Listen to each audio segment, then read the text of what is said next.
ये मत अपा, तुम्हारी बच्ची बच्चों के साथ फिरती है तो जी जहाँ बने वहाँ पे।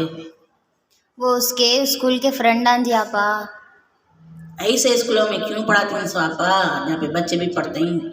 मेरी बच्ची देखो मदरसे में पढ़ती है, बच्चे भी नहीं रहते, खाली बच्चियाँ अच्छे। अच्छे मदरसे नहीं रहते बोल को मैं स्कूल में डाली आपा। आई क्यों आपा, वो जामतुल मोमिनात अच्छा मदरसा, तो वहाँ पे इंग्लिश भी सिखाती, अरबी भी सिखाती, उर्दू भी सिखाती, हिसाब सब सिखाती वहाँ पे। मेरी बच्चियाँ वहीं पढ़ने जाती हैं। सो बच्चियाँ वहाँ पढ़ते हैं, मैं वहाँ पे जलसा में जाकर वहाँ पे सीखती हूँ।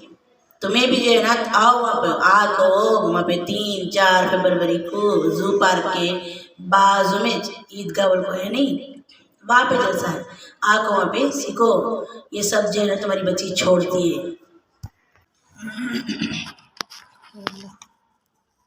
बच्ची को लेको मैं भी सीखने आती लो जलसे में।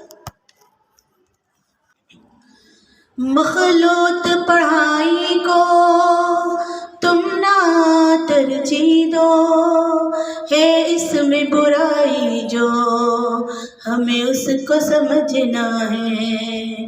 दीनी एहकाम पर हम सबको चलना है, मगरिबी तहजीब से हम सबको बचना है। ये दौर जब आया फितनों का ज़माना है, इस दौर में बहनों इज्जत को बचाना है।